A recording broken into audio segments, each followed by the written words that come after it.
Did you know that nearly 200 years ago, pure aluminium was more valuable than pure gold, but now it's everywhere? Have you ever thought about how much aluminium is used?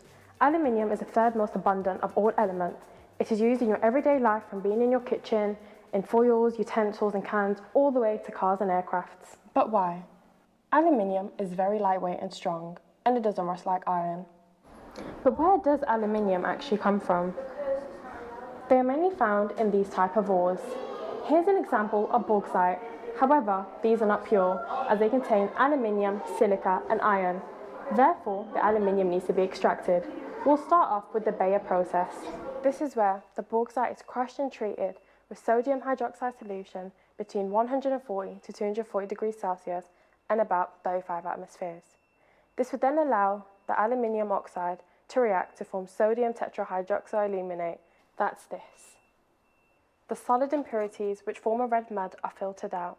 This would then allow an impure aluminium hydroxide to be added to sodium tetrahydroxyaluminiate, which will then allow the aluminium hydroxide to precipitate and to form a pure aluminium hydroxide, which is then heated at about 1200 degrees Celsius, forming aluminium oxide.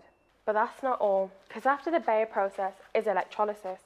Aluminium oxide is electrolyzed using molten cryolite, which is just another aluminium ore, at a high current of 100,000 amps, maintaining the 1000 degrees Celsius.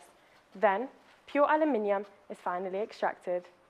Every item comes to an end. So, what happens next? Aluminium is non-magnetic and therefore can be separated with a magnet from its magnetic components.